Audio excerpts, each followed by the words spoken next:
agriculture and water. And it's our pleasure to have him here today to do some bill signings. As he makes his way up, I'm going to make some color commentary on the bills that he gets to sign. It has been a brutal legislative session. Last week, there was a briefing, and one of the members that had passed the bill was in Hawaii, and the governor was still in a tie, signing bills. So he's a true public servant. We're grateful to have him here. Governor, the floor is yours. Thank you, Brian. I want to thank Brian Seed for that very kind introduction. We did go to undergrad together just up on the hill here. We had a great time, and I'm so grateful that our paths connected and for the incredible work that he's doing here. Thank you for inviting us to spend a little time with you at this event. I've been looking forward to this for a long time. You all know that water is the lifeblood of our state. It's critical to everything we do, especially to our agriculture community. I'm still a proud farmer. I still grow alfalfa, and I'm proud of it, and I think it's good for our state and good for our community down in central Utah. And but I'm excited about the innovation that's happening in this space. We can do both things. Do not fall for that false pretense that we have to choose between agriculture and growth, or between agriculture and saving the Great Salt Lake. That's a false dichotomy, and I'm grateful to our legislators who have joined me in rejecting that and passing very sensible legislation that will allow us to conserve water. It will allow our ag community to do more to innovate and conserve water, to provide funding for our agriculture community and others as well, so that we can get more water to other places where it needs to be, and continue to grow the food and ranching and we all know raise the kids that are going to make our country great. So thank you for what you're doing. Thanks for allowing us to be here. We have 4 bills. Now, I want to be clear about how this works. I have already signed all the bills. So the legislature meets for 45 days. They passed a record 591 bills this year, beating the record of 575 last year. And I get 20 days after that. So they all go on vacation. And as Brian was mentioning, my team, we go through every single bill, and we just concluded that last Thursday was my deadline for signing or vetoing bills. Now, because there are so many bills in such a short amount of time, I always worry that most people in Utah don't get to see or understand some of the best work that's being done by our legislature. So we like to do what we call ceremonial bill signings. So we have some bills up here, some copies of the bills. We're going to sign them as if we were signing them the first time, although they are already signed into law. But this gives us an opportunity. We invite the media, and I want to thank our media partners who are here today, to really focus on groups of bills in one category. So I'll end up doing maybe 4 or 5 of these signings over the course of the next couple of weeks in again, 4 or 5 different categories. But the very first one I wanted to focus on was the work that was done on water, because I know there are a lot of people nervous out there. They keep hearing the Great Salt Lake is going to dry up in 5 years and we're all going to die from dust or whatever. Not true, by the way, and I can't wait to celebrate with all of you on the 5-year anniversary of when we were told the lake was going to dry up in 5 years, because it's not going to happen. And I'm grateful for the work that's being done, again, by our legislative partners and by Brian Steed, who is the new commissioner of the Great Salt Lake, a new office that we created to bring everyone together to work on this project, making sure that we are saving the Great Salt Lake. Too often, the misinformation gets all of the attention, but the actual stuff that's happening does not get the attention it deserves. So what we're trying to do today is draw attention to these legislators and these great bills that they have worked on. So that's what we're going to do. So I'm going to invite up our legislators who have helped on these, and we'll do one of these at a time.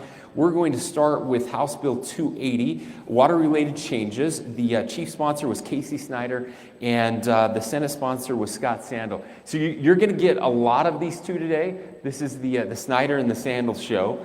They were responsible for running many of these bills. Again, we're proud of them. We want to invite Joel Ferry and his team. Commissioner Butters is here as well. Everybody who's been involved in these bills, come up. If there are other legislators that want to join us, anybody else who wants to join us, Commissioner, you should probably join us as well. What I would like to do, though, is, Casey, if you don't mind, there's a microphone right over there. I'm going to let you talk about this bill a little bit before we do the official signing, and then we'll just do one at a time. Yeah, and Hopefully that's on. Yep, speak loud too. okay, can you hear me okay? Perfect. No, appreciate the governor coming, and I want you all to know I only wore a suit today because I thought if I was underdressed, he might veto my bill. So I'm embarrassed to be in the monkey suit right now, but I want you all to know if I had my druthers, I'd be in jeans. HB 280, this is how maybe I would categorize it quickly for you all. We have long-term problems that are going to be facing the state. As we look at the future, infrastructure, specifically as it relates to water, will be one of the most compelling things that we have to solve, and it will be the limiting factor for this state.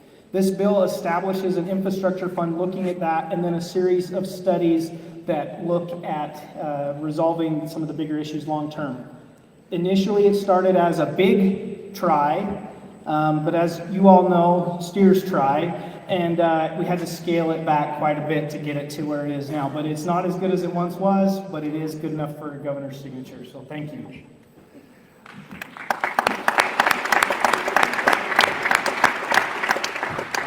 Thank you, Casey. Anything you want to add on that one? Okay, I did not expect to hear steers try today, so I'm grateful for that. It is a good bill, and this water infrastructure fund, the account that has been set up, similar to what we do with our transportation infrastructure fund, and the studies that are going along with this will allow us to deal with these issues for a long time to come in the future. So I'm going to go ahead and sign both of these and give you both copies.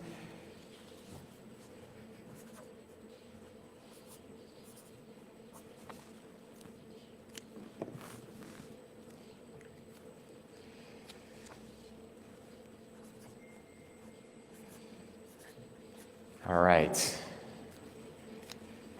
Let's get the official picture. Can you see all of them? Nick, hold this one up. Casey, let me have you hold this one. Casey, hold that. And I'll hold this one. Okay.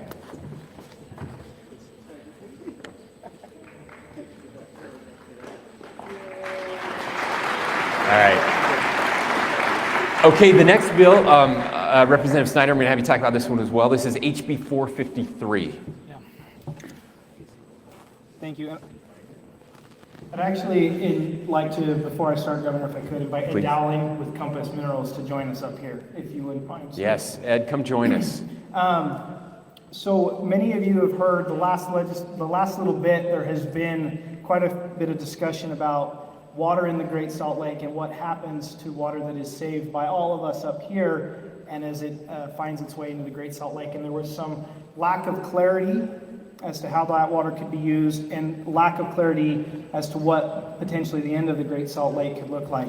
At times, the bill was quite contentious, but I'm happy to say that we have found a way through this that has brought diverse stakeholders together, as well as the CEO here of Compass Minerals, who has been incredibly supportive as we've reached this conclusion. So with that, Governor, thank you. Thank you. And I want to thank Compass Minerals as well for their great work. This is collaboration happening together so that in the worst years, Compass, there will be more water in the lake. Compass will take less.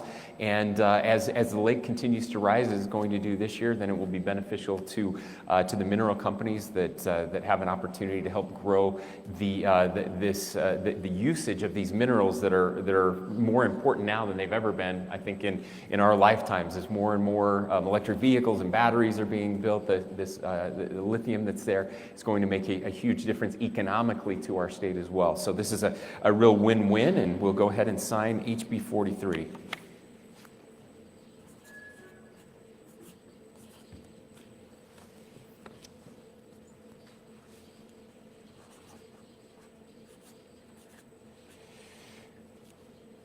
All right, Casey, I'm going to give you a copy of this, and we'll take another picture with this one. Okay. Everybody smile for Nick. You're too close, Casey. You're good. You're too close. I'm sorry.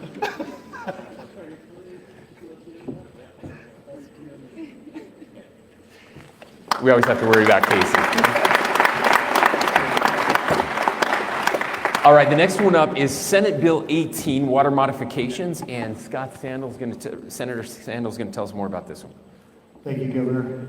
So it's amazing what a decade or two long drought does to allow us to find innovative things that we need to do, that we probably were going to do somewhere in the next decade, but we were able to do it in a really compressed time frame, and we got to a really good place.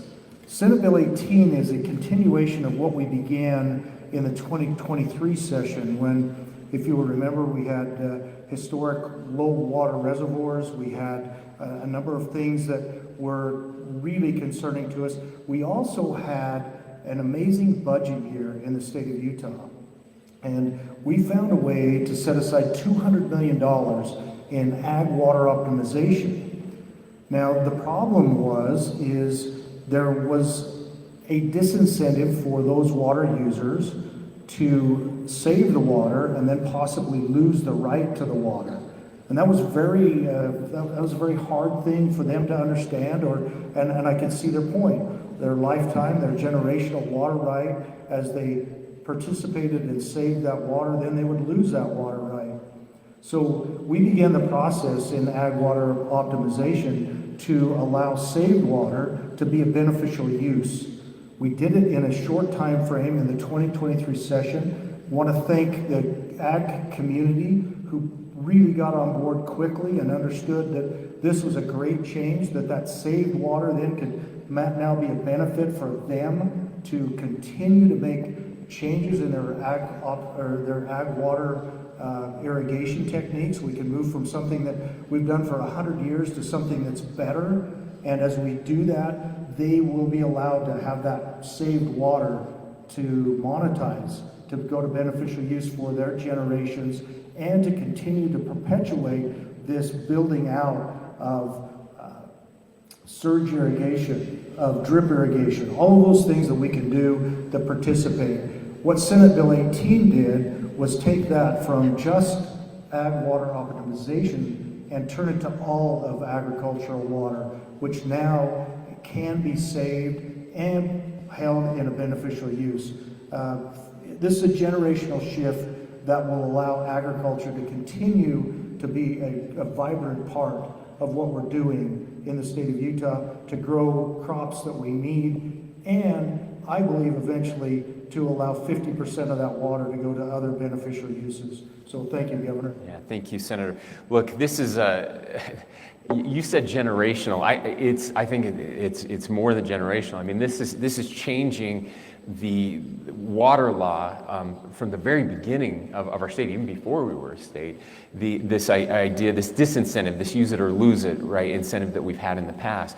I think it was in this building a couple of years ago with several of you, and we had this conversation. It was, if we work to save this water, are they just going to take it away from us? And I promised you at that time that we would not allow that to happen, and I'm very proud that we're fulfilling our promise today by signing this bill and the bill that we signed last year to make it very clear that you do not use that. But this will provide, again, we're pushing back on those false choices. We can do both of these things and do it in a way that is beneficial to our ag community here in the state of Utah. So really proud of the work that was done on this, and want to thank Senator Sandal for his leadership. Thank you.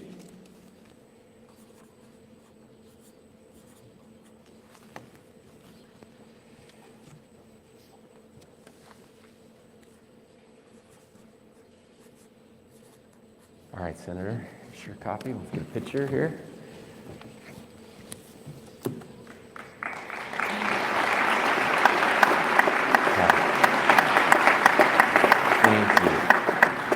Okay, our last bill for the day was the chief sponsor of this was the Senate President, Stuart Adams, and the House sponsor was the Speaker of the House, Mike Schultz. And I don't think either of them are here today, are they?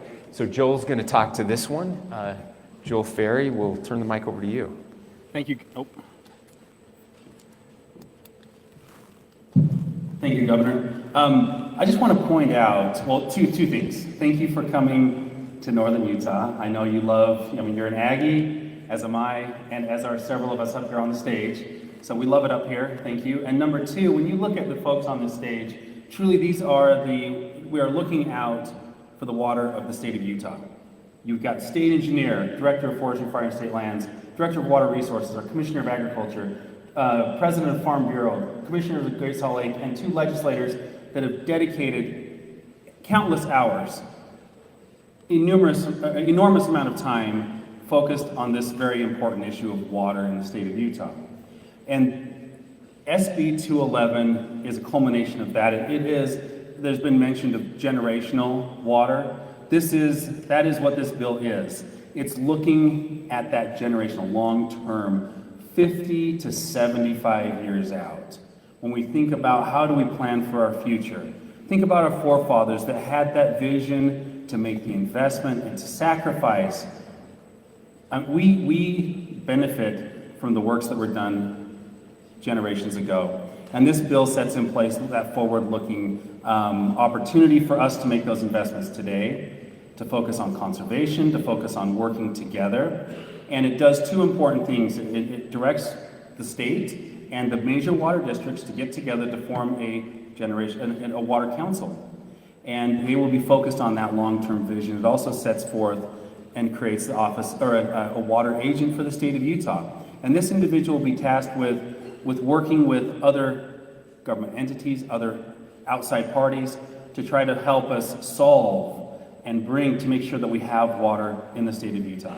We took a delegation to Israel a year ago, and the things that we learned there helped form a lot of the ideas on the legislation that we've been discussing today. But one thing that was very apparent is they took that long approach, and we have a similar situation. We're in an arid state. We've got to be very mindful and generationally focused if we're going to succeed long term. So that's what this bill does, and it's a great piece of legislation. And thank you, Governor, for being so supportive. Thank you, Director Ferry. A couple things I want to point out. One, I've been told I have a Northern Utah bias, and I think you can see from some of the leadership on my team. Commissioner Butters right here in Cache Valley, of course Brian Steed, who is also here in Cache Valley, Director Ferry, who also is an ag producer in Northern Utah, and so we're lucky to have people who still live here. I didn't make them move to Salt Lake because I wanted people who live in other places of the state to still be involved in making these critical decisions. The other thing I want to point out is just how rare this is. What we're talking about in this bill, and really all the bills, but especially this bill. Look, politicians get a lot of criticism, and rightfully so. Criticize me, that I get it. That's okay. That's part of what we sign up for. One of the criticisms that politicians get across the country, and I think mostly deserved, is that they're only looking at 2 years down the road or 4 years down the road to the next election. That is not happening here in Utah, regardless of what you think about the governor or the legislature. I can tell you one thing. We are different here in that we look beyond 4 years or 6 years or 8 years or 12 years. This bill specifically is looking 30 and 40 years down the road. And that's really unique. I've criticized the legislature for passing too many bills this year, and we can battle about those things. But I want to put something into context for you. Does anybody know how many bills Congress passed last year to run a country, okay, an entire country of over 300 million people? It passed 27 bills to run our country. You can't run a country with 27 pieces of legislation. You cannot, because they are not focused on the long term at all. They are not looking more than 2 years or 4 years. They can't even look 2 months ahead. They can barely fund a budget to keep the government open. And yet here, we're passing bills that will have an impact 30 or 40 years from now. That's real leadership, and I'm proud of these legislators who work to make that happen. So I just wanted to state that. We're lucky to have incredible legislators who leave their families for 45 days, come down, work their guts out. Unless you've done it, it's impossible what they do in those 45 days. And I'm really proud that you have some of the best legislators in the state and honestly anywhere in the country that live right here in Cache Valley in northern Utah. So let's go ahead and sign SB 211.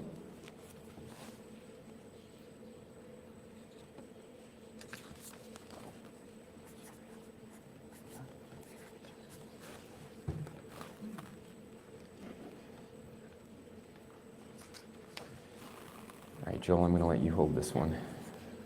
By the way, when he says somebody's going to be appointed that water agent, it's him. Surprise. Just stand on my side. Oh, there you go. Just get all the way out.